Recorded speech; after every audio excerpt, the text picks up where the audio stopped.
Saya Sri Yuniti, mahasiswa dari Universitas Tuan Gotong Busai, Prodi S1 Pendidikan Matematika semester 3. Baiklah, saya akan membahas materi yang ada pada mata kuliah psikologi. Yang pertama, efektif dalam pembelajaran matematika. Efektif adalah yang berkaitan dengan sikap dan nilai. Efektif mencakup watak perilaku seperti perasaan, minat, sikap, emosi, dan nilai. Memahami perkembangan efektif peserta didik merupakan salah satu faktor untuk mencapai hasil yang baik dalam proses pendidikan. Tidak hanya dalam hasil akademik, tapi juga dalam hal pembentukan moral. Karena efektif merupakan ranah yang berkaitan dengan sikap. Secara umum, efektif meliputi sikap, minat, konsep, nilai, dan moral. Yang pertama, sikap. Sikap adalah kecenderungan untuk berperilaku atau tidak berperilaku yang merupakan hasil dari atau pernyataan evaluatif terhadap objek sikap belajar seperti kegiatan teori, kegiatan praktek, dan lingkungan belajar. 2. Minat. Minat akan membantu siswa dalam pembelajaran, mempengaruhi prestasi siswa, dan juga memunculkan rasa senang terhadap materi yang diajarkan. Adanya minat yang tinggi, maka siswa akan menunjukkan perhatian yang tinggi pada apa yang dipelajari. Tentu saja diikuti dengan rasa senang. 3. Konsep diri. Konsep diri diistilahkan dengan citra diri, harga diri, atau diri yang mulia. Ini menunjukkan pada pemahaman tentang diri, deskripsi tentang siapa saya. 4. Nilai dan moral. Nilai dan moral adalah menjadi pegangan bagi siswa dalam mengatur tingkah lakunya. Nilai dan moral memberi rambu-rambu apakah perbuatan yang dilakukan itu boleh dilakukan atau tidak. Dengan kata lain, nilai dan moral ini akan memberi rasa aman, nyaman terhadap diri dan lingkungannya. Materi kedua, motivasi belajar. Motivasi dalam kamus besar bahasa Indonesia, motivasi adalah dorongan yang timbul pada diri seseorang secara sadar ataupun tidak sadar untuk melakukan suatu tindakan dengan tujuan tertentu. Fungsi motivasi atau mendorong manusia untuk bertindak atau berbuat, kemudian menentukan arah perbuatan, menyeleksi perbuatan. Faktor yang mempengaruhi motivasi. Yang pertama, faktor intrinsik, yaitu minat, ekspektasi, nilai, dan tujuan. Faktor intrinsiknya yaitu keluarga dan lingkungan sekolah. Indikator motivasi belajar siswa. 1. Ketekunan dalam belajar. Meliputi kehadiran di sekolah, mengikuti pembelajaran di kelas, dan belajar di rumah. 2. Ulet dalam menghadapi kesulitan. Meliputi sikap terhadap kesulitan dan usaha mengatasi kesulitan.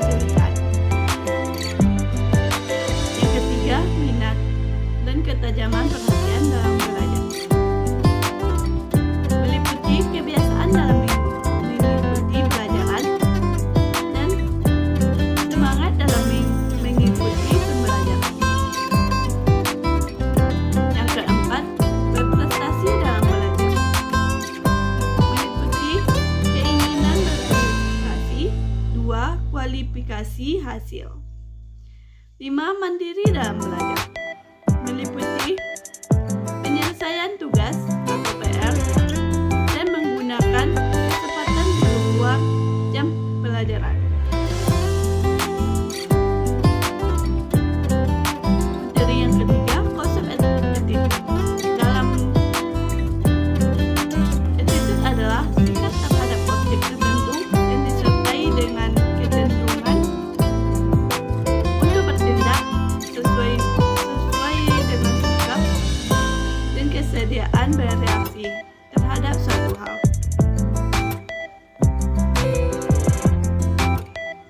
Macam-macam attitude.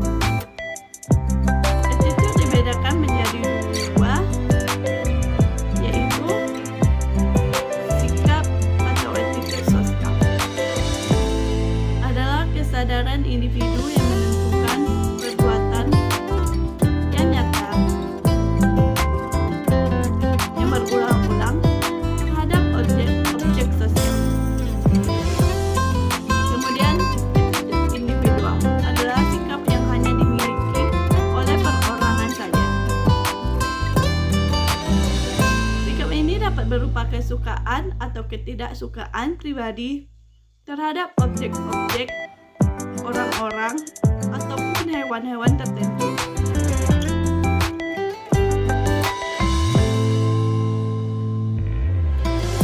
Fungsi attitude. Yang pertama, berfungsi sebagai alat menyesuaikan diri, kemudian sebagai alat mengatur tingkah laku, kemudian sebagai alat pengatur pengalaman-pengalaman,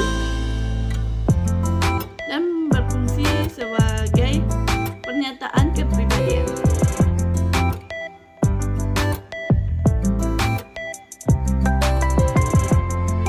Faktor-faktor yang mempengaruhi terbentuknya sikap adalah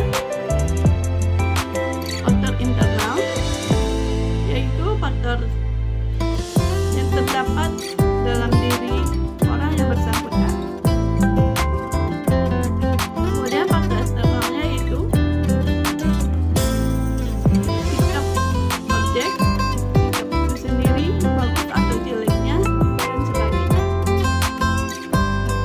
Kemudian kewibawaan orang yang mengemukakan suatu sikap, dan sikap-sikap dan sifat orang yang atau kelompok yang mendukung sikap tersebut. Kemudian media komunikasi yang digunakan dalam menyampaikan sikap, dan situasi pada saat sikap itu terbentuk. Permasalahannya konsep anxiety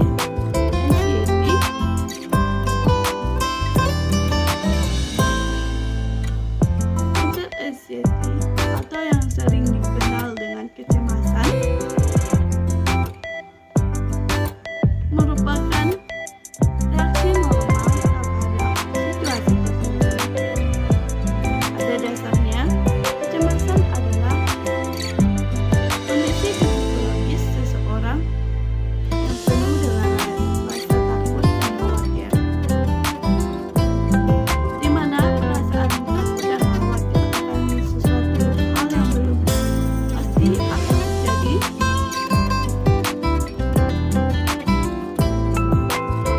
Pengertian kecemasan matematika. Menurut Anda, mendefinisikan kecemasan matematika sebagai perasaan ketegangan, cemas atau takut yang menekan kinerja matematika. Siswa yang mengalami kecemasan cenderung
siswa akan cemas dan tegang.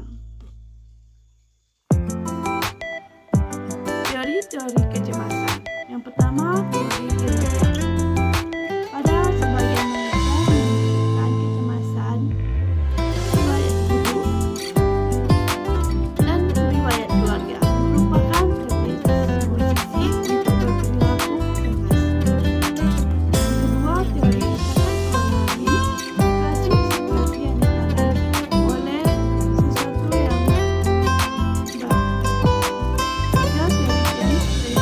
Kecemasan adalah jawaban terhadap rangsangan fisik perifer seperti peningkatan denyut jantung dan pernapasan. Kemudian teori psikologi, kecemasan dan berkisah kecemasan transisi dan ketakutan terhadap perasaan yang berdosa yang menyiksa. Kemudian teori perilaku. Teori belajar ini menyatakan bahwa kecemasan dapat dipandang sebagai sesuatu yang dikondisikan oleh ketakutan terhadap rangsangan lingkungan yang spesifik. 6. Teori perilaku kognitif.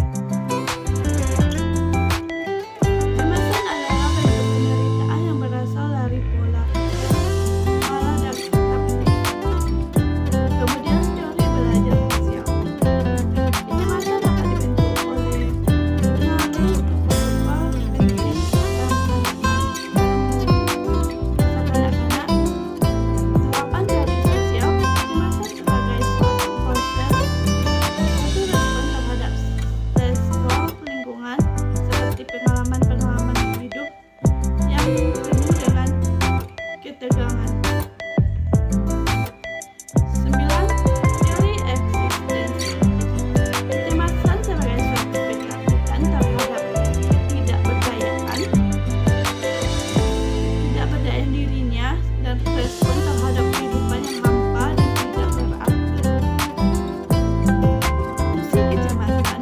Fungsi dari kecemasan adalah untuk bertindak sebagai tanda berbahaya terhadap ego, sehingga kalau tanda itu muncul dalam kesadaran, ego dapat mengambil tindakan untuk menghadapi bahaya itu.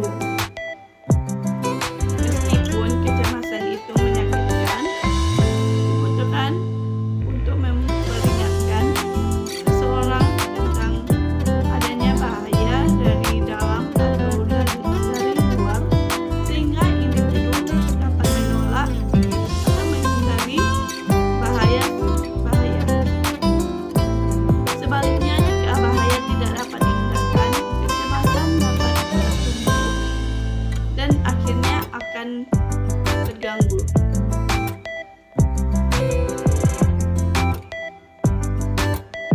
Ciri-ciri kecemasan. Ciri fisiknya meliputi kegelisahan, ketakutan, yang bergemetar, suara yang ketat,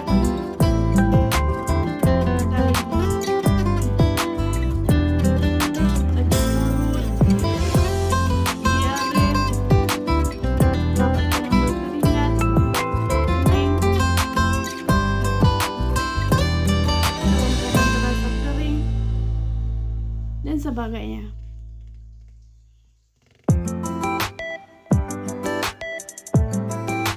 Kemudian ciri kognitifnya. Kecemasan meliputi khawatir tentang sesuatu, perasaan terganggu akan ketakutan atau aprehensi terhadap sesuatu yang terjadi di masa depan, keyakinan bahwa sesuatu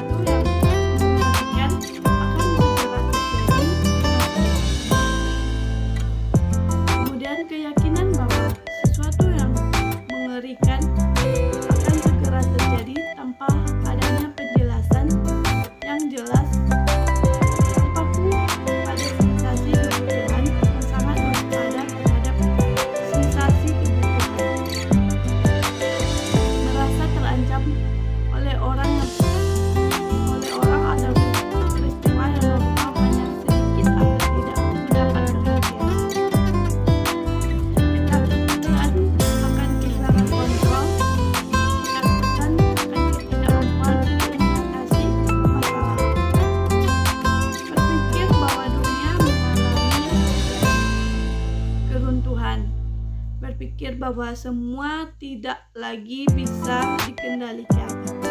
Berpikir bahwa semuanya terasa sangat membingungkan tanpa bisa diatasi. Khawatir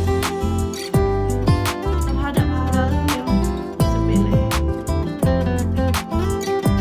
Macam-macam kecemasan. Pertama, kecemasan objektif. Kecemasan objektif adalah kecemasan akan bahaya-bahaya dari luar. Kemudian kecemasan neurotis adalah kecemasan yang bila insting-insting tidak dapat dikendalikan dan menyebabkan orang berbuat sesuatu yang dapat dihukum. Kemudian kecemasan moral. Kecemasan moral adalah kecemasan yang timbul dari rasa terhadap perasaan berdosa apabila melakukan dan sebaliknya. Berpikir melakukan sesuatu yang bertentangan dengan norma-norma moral. Kemudian indikator kecemasan matematika. Yang pertama, matematik atau understanding berkaitan dengan hal-hal seperti menggunakan pikiran bahwa dirinya tidak cukup tahu tentang matematika. Yang kedua, somatik berkaitan dengan perubahan pada keadaan tubuh individu, misalnya tubuhnya berkeringat atau jantungnya berdetak cepat. Kemudian kognitif berkaitan dengan perubahan pada kognitif seseorang ketika berhadapan dengan matematika, seperti tidak dapat berpikir atau menjadi lupa hal-hal yang biasanya dapat ia ingat. Kemudian attitude berkaitan dengan sikap muncul ketika seseorang memiliki kecemasan. Misalnya, ia tidak percaya diri untuk melakukan hal yang nyata atau dengan melakukannya.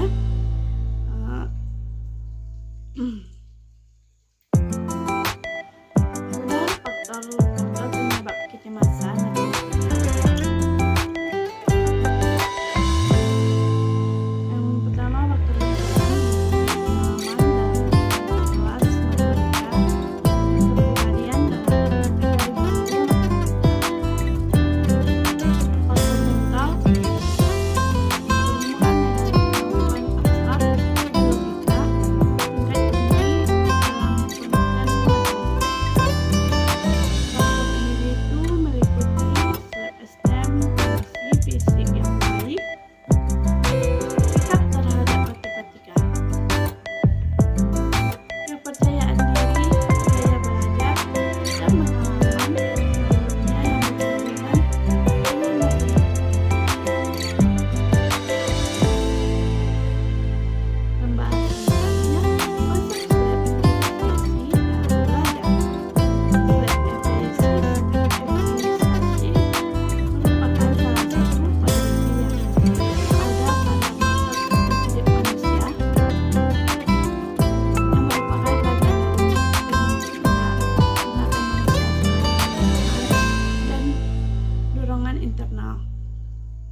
SLAP efisiensi merupakan keyakinan dalam diri seseorang terhadap kemampuan yang dimiliki oleh ia mampu melakukan sesuatu atau mengatasi suatu situasi bahwa ia akan berhasil dalam melakukannya.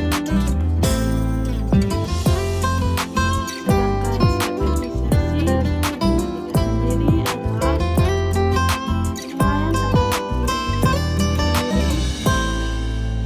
terhadap kemampuan yang dimilikinya dalam menyelesaikan masalah.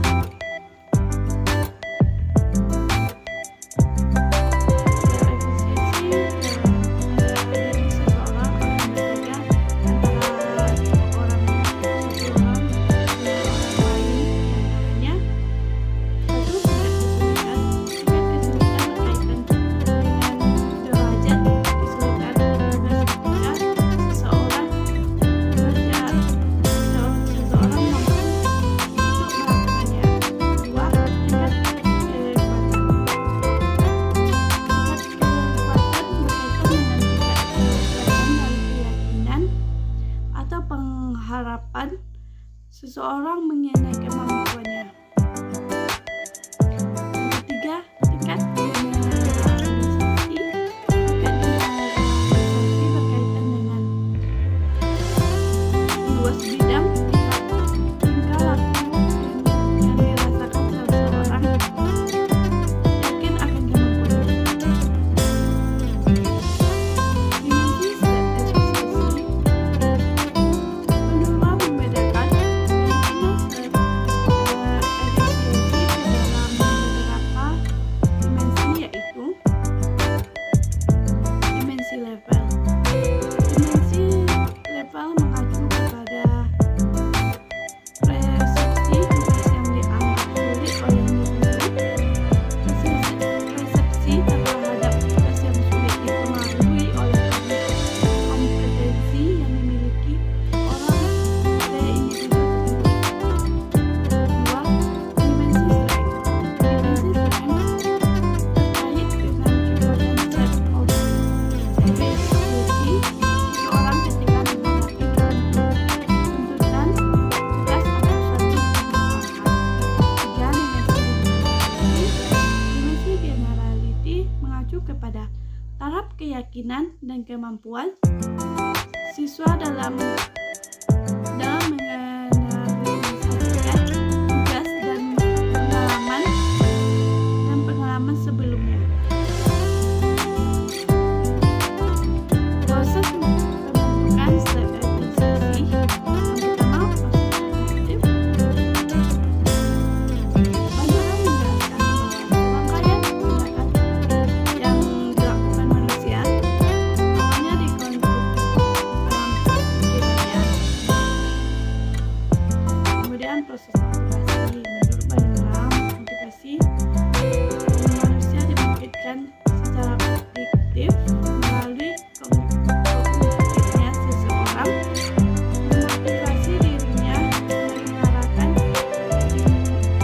tindakannya berdasarkan informasi yang dimiliki sebelumnya. Proses afeksi. Step efisiensi mempengaruhi reaksi terhadap tekanan yang dialami ketika menghadapi suatu tugas. Seseorang yang percaya bahwa dirinya dapat mengatasi situasi akan merasa tenang dan tidak cemas. Sebaliknya, orang yang tidak yakin akan kemampuannya dalam mengatasi situasi akan mengalami kecemasan. Kemudian proses seleksi. Keyakinan terhadap step efisiensi berperan dalam rangka menentukan tindakan dan lingkungan yang akan dipilih individu untuk menghadapi suatu tugas tertentu. Kemudian konsep metakognisi dan step beberapa ahli mendefinisikan metakognisi berpikir mengenai atau sebagai mengetahui tentang kemampuan refleksi diri dengan proses kognitif yang sedang berlangsung merupakan sesuatu yang unik bagi individu dan memainkan peran penting dalam kesadaran manusia. Ini menunjukkan bahwa metakognisi mengikut sertakan pemikiran seseorang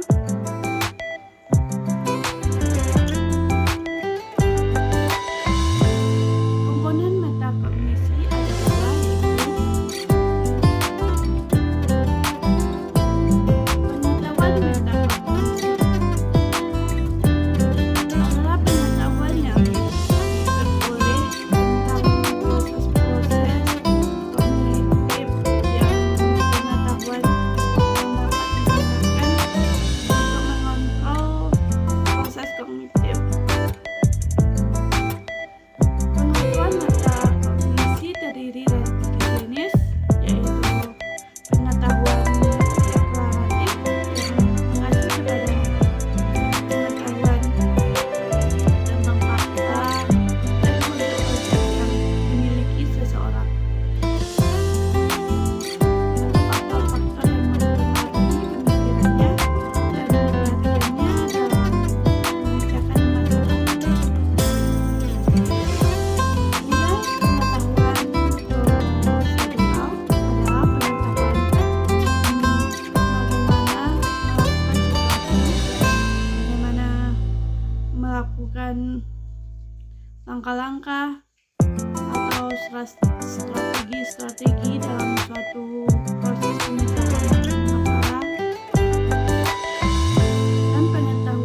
strategi tersebut digunakan dalam memecahkan masalah. Yang kedua, pengalaman metakognisi. Pengalaman metakognisi terdiri dari 3 proses. Proses perencanaan, yang kedua proses pemantauan, ketiga proses evaluasi. Kemudian proses SLAP regulation learning merupakan suatu konsep mengenai bagaimana seseorang menjadi mengelola dirinya sendiri dalam kegiatan belajarnya.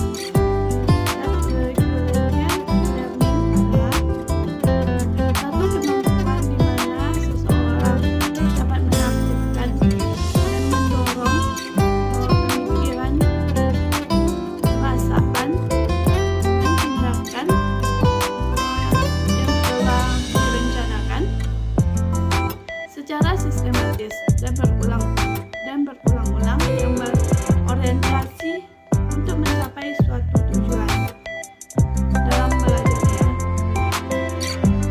Karakteristik SLAP-regulated learning berdasarkan hasil penelitian, karakteristik perbedaan para pelajar yang belajar dengan SLAP-regulated dengan yang tidak adalah mereka familiar dengan dan mengetahui bagaimana menggunakan suatu seri strategi kognitif, elaborasi, dan organisasi yang membantu mereka menyelesaikan, mengubah, dan mengatur, memperluas, dan memperoleh kembali informasi. Kemudian mereka mengetahui bagaimana merencanakan, mengontrol, dan mengatur proses mental mereka terhadap pencapaian tujuan-tujuan personal.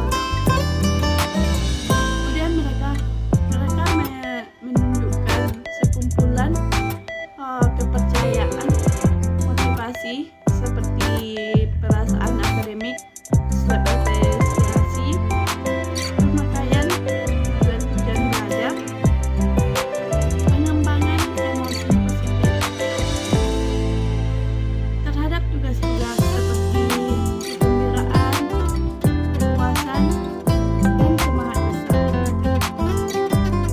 Kemudian mereka merencanakan dan mengontrol waktu, upaya, dan menggunakan untuk tugas-tugas, dan mereka mengetahui bagaimana membuat dan membangun lingkungan belajar yang baik. Strategi SLAP-regulated learning menurut Zimmerman sebagai berikut. 1. Evaluasi terhadap kemampuan tugas. 2. Membuat rencana dan tujuan belajar. 3. Mengatur materi pelajaran. 4. Mencari informasi. 5. Mencatat hal-hal penting. 6. Mengatur lingkungan belajar. 7. Konsekuensi setelah mengerjakan tugas. 6. Mengulang dan mengingat. 9. Meminta bantuan teman sebaya. 10. Meminta bantuan guru atau pengajar. 11. Meminta bantuan orang dewasa. 12. Mengulang tugas atau tugas sebelumnya. Kemudian mengulang catatan dan mengulang buku pelajaran. Selanjutnya, proses fase self regulation. Fase pertama adalah proses self regulation, dimulai dengan perencanaan, di mana aktivitas penting di dalamnya seperti serangkaian tujuan yang diinginkan atau tujuan khusus yang diminta setelah tugas. Fase kedua adalah monitoring diri, suatu fase yang membantu pelajar menjadi sadar atas keadaan kognisi, motivasi, penggunaan waktu, dan usaha apapun kondisi dan konek itu. Fase ketiga adalah fase aktivitas kontrol, meliputi pemilihan dan penggunaan strategi pengendalian pikiran, motivasi, dan emosi. Fase keempat adalah refleks atau evaluasi, yang meliputi pertimbangan atau putusan evaluasi yang berkenaan dengan pelaksanaan tugasnya dan membandingkan